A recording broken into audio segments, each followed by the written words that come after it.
சின்ன பசங்களாம் சொல்ல ஆரம்பிச்சிட்டாங்க, ஓம் சக்தி பராசக்தி திமுக ஒரு தீய சக்தி.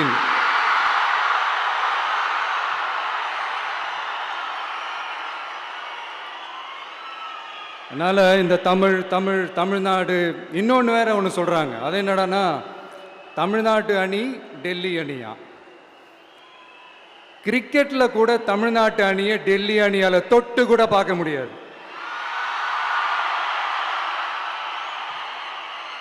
அப்படி இருக்கும்போது கிரிக்கெட்லையும் விசில போடுறது தமிழ்நாடு தான், சிஎஸ்கே.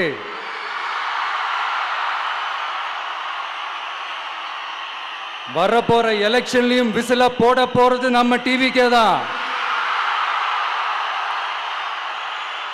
தமிழ்நாடு தான் டிவிக்கே, டிவிக்கே தான் தமிழ்நாடு. இந்த அணி அந்த அணி டெல்லி அணி இதெல்லாம் அனைத்தும் உடைஞ்சி நொறுங்கும், டிவிக்கே அடிச்சு நொறுக்கும்.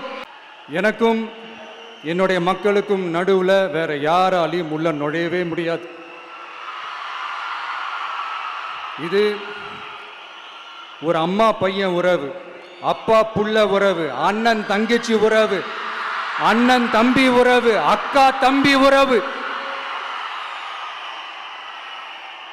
இது சும்மா ஒரு எலெக்ஷனுக்கு வந்த உறவு அப்படின்னு நினைச்சிடாதீங்க. இது இயற்கையாகவே அமைஞ்ச உறவு. இது எவ்வளோ டீப்பான உறவுன்றது நான் உணர்ந்திருக்கிறேன். அதே மாதிரி நம்ம தமிழ்நாடு மக்களும் இதை உணர்ந்து இருக்கிறாங்க. இன்னும் சிம்பிளா சொல்லணும்னா, மற்றவங்களுக்கு வேணா இது எலெக்ஷன், ஆனா எனக்கும் என்ன நேசிக்கிற மக்களுக்கும் இட் இஸ் an emotion.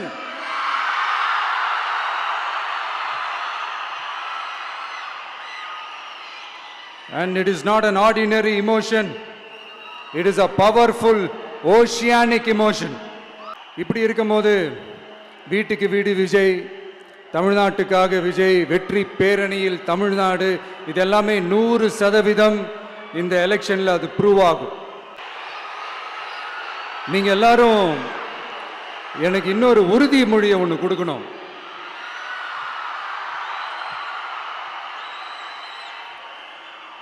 ஊழலற்ற உண்மையான சமூக நீதியை நிலைநாட்ட நம்ம ஆட்சியை அமைப்பீங்க தானே? உங்களை தான் கேட்கிறேன், நம்ம ஆட்சியை அமைப்பீங்க தானே? இந்த விஜய்க்கு ஒரு வாய்ப்பு கொடுப்பீங்க தானே? உண்மையிலேயே கொடுப்பீங்க தானே? இந்த விஜய நம்புறீங்க தானே? ஒவ்வொரு வீட்லயும் விசில் சத்தம் கேட்கும் தானே? அந்த விசில் சத்தம் ஒவ்வொரு பூத்திலையும் புயலா ஒலிக்கும் தானே? Thank you thank you thank you.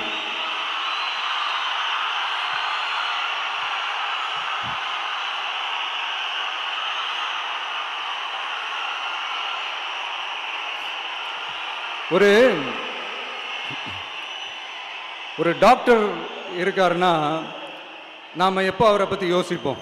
இப்போ நமக்கு ஏதாவது உடம்பு சரியில்லை அப்படின்னா அவரை யோசிப்போம், அவர் ஞாபகம் வரும். அது மாதிரி நமக்கு ஏதாவது ஒரு பிரச்சனை அப்படின்னா ஒரு வக்கீலை தேடிப்போம், அவர் ஞாபகத்துக்கு வருவார். இது மனித இயல்பு. அந்தந்த பிரச்சனை வரும்போது நம்ம அவங்கவுங்களை தேடி போவோம். ஆனால் ஆன் அ டெய்லி பேசிஸ் நம்ம சும்மா சாப்பிடும் போது கூட நம்மளை அறியாமல் ஒருத்தவங்களை பற்றி நினைப்போம். நம்மளை அறியாமல் அவங்களுக்கு நாம் நன்றி சொல்லுவோம். அந்த மதிப்பிற்குரிய அந்த மனிதர்கள் வேற யாரும் இல்லை, விவசாயி விவசாயி விவசாயி. அவங்க பார்க்கறதுக்கு வேணா சாதாரணமாக இருப்பாங்க, ஆனால் அவங்க சாதாரணமான மனிதர்கள்லாம் கிடையாது. இந்த உலகத்தையும் மனிதர்களையும் படைச்சது கடவுள்னு சொல்லுவாங்க, ஆனால் அந்த கடவுளுக்கே படையல் போடுற உயர்ந்த மனிதர்கள் தான் நம்ம விவசாயிகள். இந்த பூமியில உயிர் இருக்குது, இந்த பூமியில பூ பூக்கும், காய் காய்க்கும், பூத்து குலுங்கும்னு இந்த பூமியை அழகா காட்டி இந்த பூமியை சாமி ஆக்கிறதுல இயற்கையோட சேர்ந்து நம்ம விவசாயிகளுக்கும் ஒரு முக்கிய பங்கு ஒன்று இருக்குது. அதனால நான் ஏதோ ஓவரா ஏதோ சொல்றேன்னு நினைக்காதீங்க. எனக்கு இந்த அடுத்த ஜென்மம் மறுபிறவியை பற்றியெல்லாம் எனக்கு தெரியாது. அது உண்மை அப்படின்னா அடுத்த ஜென்மத்தில் நான் ஒரு விவசாயி குடும்பத்தில் பிறக்கணும்னு ஆசைப்படுறேன்.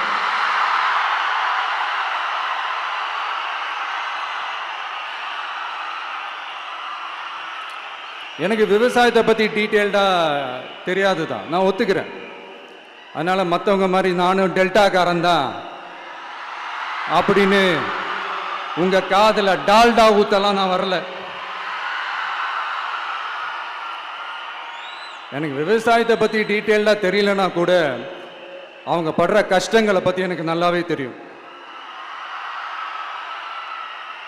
நம்மளுடைய முதல் அரசியல் பயணம் தொடங்கினதே அந்த பரந்தூர் விஷயத்தை கையில் எடுத்து தான். அதனால் நம்மளுடைய இந்த ஆட்சி அமைஞ்சதும் தீர்க்க வேண்டிய முக்கியமான பிரச்சனைகளில் நம்மளுடைய விவசாய பிரச்சனைகளும் ஒன்று. முதல்வர் அவர்களுக்கு இந்த மாதிரி நீங்கள் அது செஞ்சிட்டேன் இது செஞ்சிட்டேன் அப்படின்னு நிறையா பெருமையாக சொல்லிக்கிறீங்களே, ஒரு அடிப்படை ஒரு பிரச்சனையை பற்றி ஒன்று பேசுவோமா?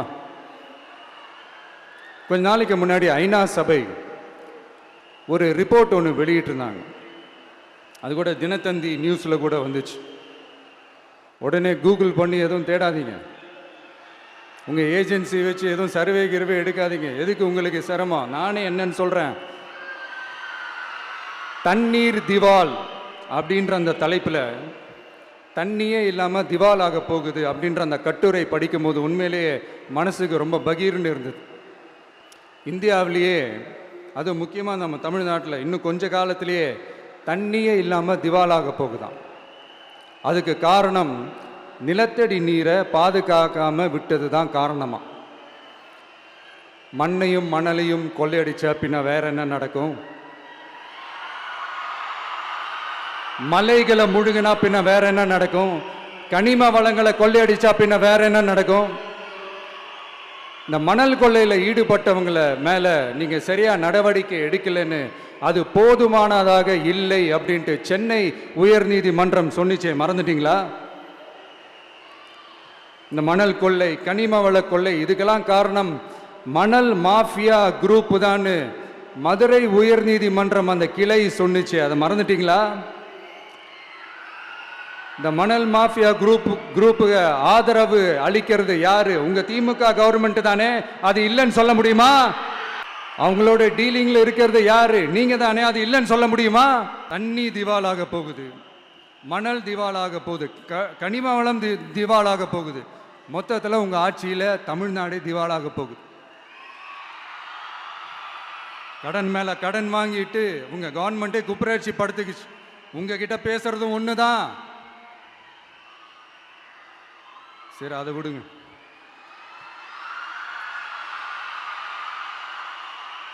நம்ம விவசாயிகள் கஷ்டப்பட்டு விளைய வச்ச அந்த நெல்லெல்லாம் மழையில் நனைஞ்சி வீணா போச்சே. டெல்டாக்காரன்னு சொல்லிக்கிற நீங்கள் அதை எதாவது கவனிச்சிங்களா? அவங்களுடைய போராட்டம் எதுக்காவது கூட போய் நின்றுக்கிறீங்களா? கூண்டாஸில் மட்டும் போடுவீங்க. இதானே உங்களுடைய அந்த சாதனை. பரந்தூர் பிரச்சனை, உங்களுடைய உண்மையான நிலைப்பாடு என்ன? மேல்மா விஷயத்தில் உங்களோட உண்மையான நிலைப்பாடு என்ன? தமிழகத்தில் இருக்கிற எல்லா ஆறுகளையும் இணைப்போம், இந்தியாவிலேயே நாங்கள் தான் அதை பற்றி ஃபஸ்ட்டு யோசித்தோம் அப்படின்னு பெருமையாக சொல்லிக்கிற இந்த திமுக கவர்மெண்ட் அவங்களுடைய நாக் என்னன்னு சொல்லவா? இந்த மாதிரி பெரிய பெரிய திட்டங்கள்லாம் ஆட்சிக்கு வந்த உடனே செய்ய மாட்டாங்க. அந்த ஆட்சி முடிகிற டைமில், அந்த கடைசி 6 மாதம், அந்த 1 வருஷம், அந்த 1.5 வருஷத்தில் அதுக்கான திட்டத்தை கொண்டு வருவாங்க, அதுக்கான அடிக்கலை நாட்டுவாங்க. அதுக்கப்புறம் எலெக்ஷன் வரும், தோத்துருவாங்க. கேட்டால் எங்கள் ஆட்சி தான் முடிஞ்சிருச்சே அப்படின்னு நாடகம் ஆடுவாங்க. இல்லை, நான் தெரியாமல் தான் கேட்குறேன். மக்கள் மேலே உங்களுக்கு உண்மையிலே அந்த அக்கறை இருந்துச்சுன்னா ஆட்சிக்கு வந்த உடனே இந்த மாதிரி பெரிய பெரிய திட்டங்கள்லாம் ஸ்டார்ட் பண்ண வேண்டியது தானே. அதனால் ஆட்சி முடியும் போது அடிக்கல் நாட்டுறது. ஓட்டுக்காக என்னென்னலாம் பேசுவீங்க, ஆனால் மக்கள் இதெல்லாம் நம்புறதுக்கு அவங்கன்னா ஏமாளிங்க நினச்சிங்களா? மக்களே, நம்மளுடைய ஆட்சி அமைஞ்சதும் இந்த மாதிரி பெரிய பெரிய திட்டங்கள்லாம் உடனே ஸ்டார்ட் பண்ணுவோம். அதை அந்த 5 வருஷத்துக்குள்ள அதை முடிக்கவும் ட்ரை பண்ணுவோம். ஸோ இப்படிலாம் நம்ம பேசினா காவிரி பிரச்சனையில் உன் கருத்து என்ன, முல்லை பெரியார் பிரச்சனையில் உன் கருத்து என்ன, இப்படிலாம் அதெல்லாம் பற்றி உனக்கு என்ன தெரியுமா அப்படின்னு கேட்க ஆரம்பிச்சிருவாங்க. ஐயா, உலக மகா மேதைகளே, ROV, ரிமோட்லி ஆப்ரேட்டட் வெஹிக்கிள், அதை வச்சு தண்ணிக்குள்ளேயே போய் அணைகளோட உறுதித்தன்மையை ஆராய்ச்சி பார்க்குற வரைக்கும் நான் எல்லாம் தெரிஞ்சுதான் வச்சிருக்கிறேன்.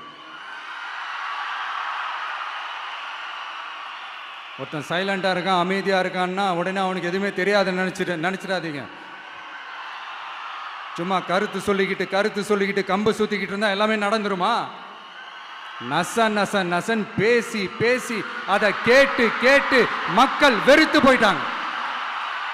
உருப்படியா ஏதாவது யோசிங்கயான்னு மக்கள் நினைக்கிறத யாருக்கு தெரியுதோ தெரியலையோ, எனக்கு அது நல்லாவே தெரியுது. உரிய இடத்துக்கு போய் சம்பந்தப்பட்டவங்களோட பேசி அதுக்கான சொல்யூஷன் என்னன்னு தெரிஞ்சுக்கிட்டு அதை ப்ராப்பராக எக்ஸிக்யூட் பண்ணணும். அடுத்து நம்மளுடைய கடல் விவசாயிகளான நம்மளுடைய மீனவர்களுடைய பிரச்சனைக்கு அப்பப்போ எந்திரிச்சு கடிதம் எழுதிட்டு திரும்ப தூங்க போயிடுவார். அவ்வளோதான், அதோட அது அப்படியே கிடக்கும். மானே தேனே பொன்மானே இப்படிலாம் கடிதம் எழுதுறதெல்லாம் வேலைக்கே ஆகாது. ஒன்றிய அரசுக்கு அந்த உண்மையான உணர்வுபூர்வமான அந்த அழுத்தத்தை கொடுக்கணும். நம்ம மீனவர்கள் மேல அவங்க கையே வைக்கக்கூடாது, கையே வைக்க விடக்கூடாது. அவங்களுக்கான அந்த பாதுகாப்பு பக்காவா இருக்கணும். அதுதான் நம்மளுடைய ஒரே அஜெண்டா. மீனவர்களே, அடுத்து நம்மளுடைய ஆட்சி தான். கவலைப்படாதீங்க, தைரியமா இருங்க, உங்களுக்கான பாதுகாப்பு பக்காவா இருக்கும்.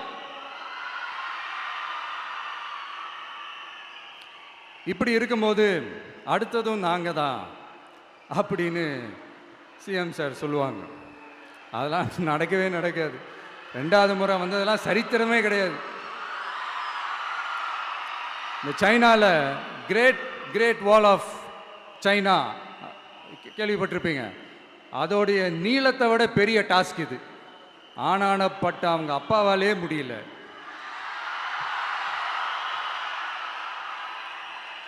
நான் முன்னாடியே சொன்ன மாதிரி உரிய இடத்துக்கு போய் சம்மந்தப்பட்டவங்களோட பேசி அதுக்கான சொல்யூஷன் என்னன்னு தெரிஞ்சுக்கிட்டு அதை எக்ஸிக்யூட் பண்ணுறது தான் ஒரு தெளிவான அரசியல். சும்மா ஆறுதல் சொல்கிறதெல்லாம் தெளிவான அரசியல்லாம் கிடையாது. அதெல்லாம் ஒரு ஹம்பக் அரசியல். அரசியலுக்கு வந்துட்டா கலெக்ஷன் பார்க்கலாம் அப்படின்றதெல்லாம் அரசியல் கிடையாது. உண்மையிலே மக்களுக்கான அந்த உழைப்பு இருக்கணும். அதனால தான் நாம் அரசியலுக்கு வந்திருக்கிறோம். இது எதிரிங்களுக்கு நல்லாவே தெரியும். அதனால தான் நம்மளை சுற்றி அத்தனை சதிகள். அதில் முக்கியமான சதி என்ன தெரியுமா? இதை பாரு, ஒன்று நீ இல்லைனா நான் இல்லைனா நீ இல்லைனா நான்.